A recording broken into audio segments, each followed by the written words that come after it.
Қайырлы күн, құрметті математика пәні мұғалімдер және студенттер. Мен Жомарт Мұратұлы, физика математика ғылымдарының кандидаты.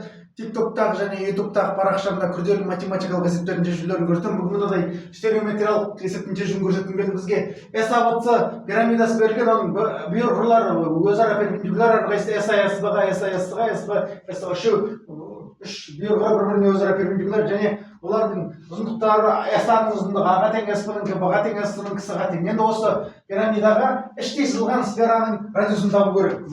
Іштей сызылған сфера дегеніміз не? Барлық жақтарын төрт жағы бар, үш бүйір жағы, бір табан және үш бүйір жағын жанайтын сфера. Жанайт деген не деген сөз? Бірақ нүктеде қиылысады деген сөз. Яғни бұндай сфераның радиусын тікелей тапсақ болады. Іштей сызылған шеңбердің радиусын тапқан сияқты болады планиметрде. Бірақ ең оңай жолы бар, дайын формуланы қолданылады. Іштей сызылған сфераның радиусы мына формуламен көрсетіледі пирамида үшін. Ол пирамиданың көлемі бөлінген оның не? Толық бетінің ауданы. Мына жерден мына пирамиданың ауданы оңай табылады.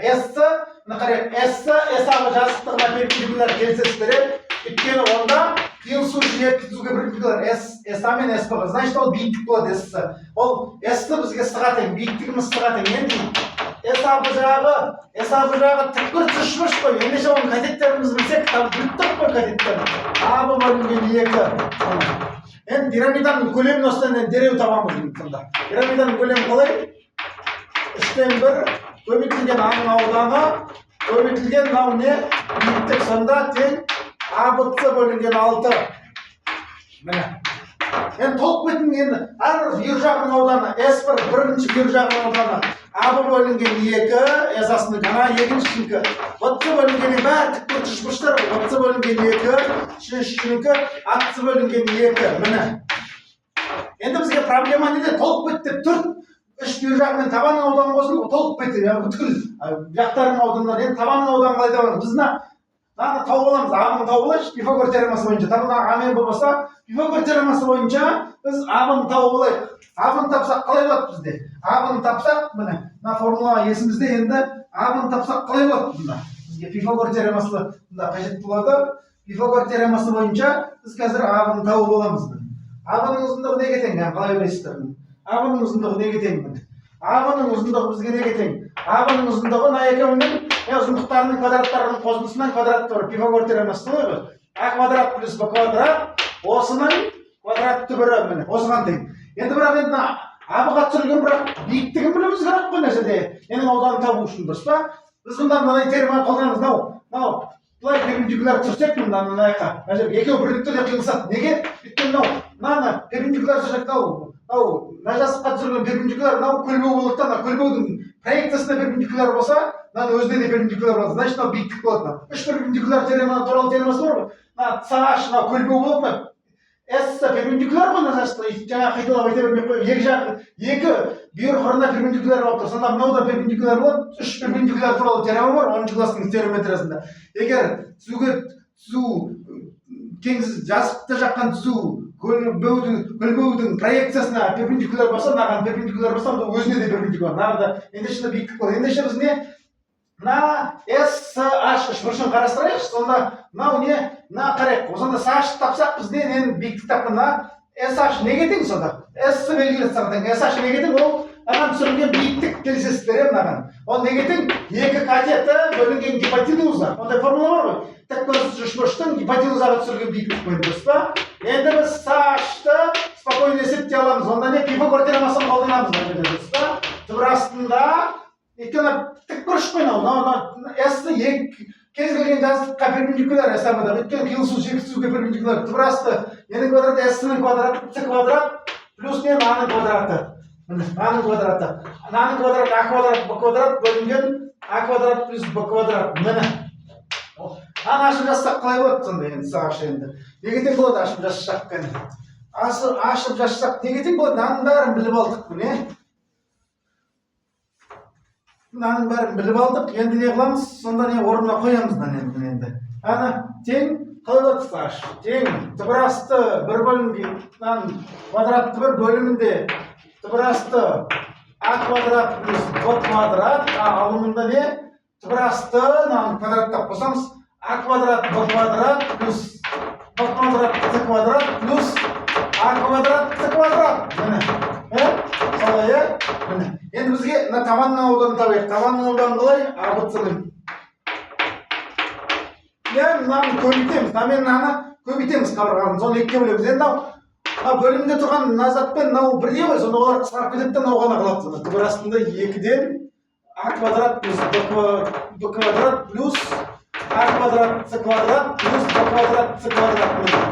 Осы ғана қалады. Не? Осы ғана қалады. Сонда енді біз не толық бетінің ауданын таба аламыз мына жерде. Сол толық бетінің ауданы қалай болады? Сонда ана үшеуінің қосындысы толық бетінің ауданы қалай болады? 2-ден AB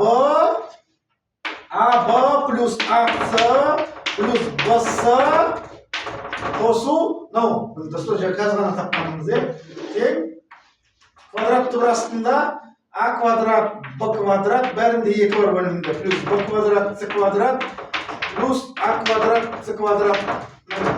Солай, солай. Сонда енді мынаған тең. Енді біз не істейміз? Радиусын таба аламыз іштей сызған сфераның. Қалай табамыз онда радиусын? Қалай табамыз? Яғни осы толық бетінің ауданы көлемін толық бетінің ауданына бөлеміз. Сонда енді онда қалай болады мынау? Онда енді қысқаша көбейту формуласы болған түрлендірсек те болады, бірақ осылай қалдырсақ та болады бәрібір. Егер сонда қалай?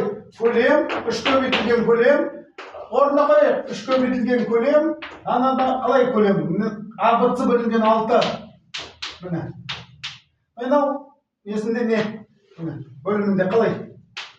2 бөлінген AB плюс AC плюс BC плюс түбір астында a квадрат b квадрат плюс b квадрат c квадрат плюс a квадрат c квадрат. Екілер қысқарып кетеді, сонда қандай болады бізге тең? Радиуста ABC бөлінген AB плюс AC плюс BC и плюс квадрат түбір астында осылардың квадраттарының қосындысы a квадрат b квадрат плюс b квадрат c квадрат плюс a квадрат c квадрат. Осылардың квадраттарының қосындысы. Әжелерден қысқаша көбейту формуласы бойынша мынаның түйіндесіне көбейтсек, онда не шығады бізде? Мынадай шығады. Онда осылай қалдырсақ та болады, немесе бәрібір дұрыс. Одан әдемі шыққан қалсақ түйіндесіне көбейтіп жіберсек мына жақта не қалады? Түйіндесіне көбейтіп жіберсек мынаның квадраттағы мыналар квадратты болып кетеді, мыналар түйіндесіне көбейтсек мынаның айырмасына көбейтсек алаңында бөлімінде қалай болады? Сонда онда мынада 3ABC a плюс b плюс c болады. Сонда дұрыс та? Мынаның айырмасына көбейтсек мына қарайық. Мына жерде ABC қысқарып кетеді, сонда не? AB плюс AC плюс BC и минус квадрат түбір a квадрат b квадрат плюс b квадрат c квадрат плюс a квадрат c квадрат. И мынау не? Мынау 3ABC a плюс b плюс c болады. Мына жерде 3a плюс b плюс c. Мына жерде. Оны дәлелдеп жатпаймын. Мына жерде кешіріңіздер 2a плюс b плюс c болады мына жерде. Өйткені мынау a квадрат bc, b квадрат ac осылар бар деп ABC сыртқа шыққанда ABC мен қысқарып кетеді, онда a плюс b плюс c ғана алады. Мына радиус неге тең? Мынаған тең. Іштей сызылған сфераның радиусы неге тең сонда бізге? Міне. Сонда мынаның радиусы неге тең? Мен жазайық. Жауабын нақтылап жазайық. Енді әдемі шықсын деп ең соңындағысын жаздым міне. Міне. Онда радиусы неге тең?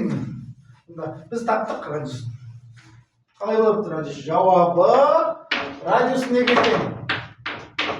Радиусы бөлшек бөлімінде 2a плюс b плюс c алымында не?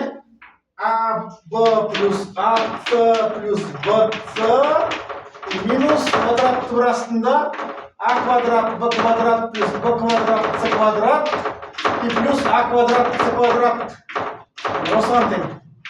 Іштей сызылған сфераның радиусы осыған тең міне. Түсінікті ғой? Видеоны мынасы лайк қойып әріптестеріңізбен бөлісіңіздер. Парақшамды тіркеліп қойыңыздар, көрдіңіздер, оңай есеп емес, ойлануды, елестетуді, есептеуді қажет етеді. Барлықтарыңызға сәттілік тілеймін, сау болыңыздар.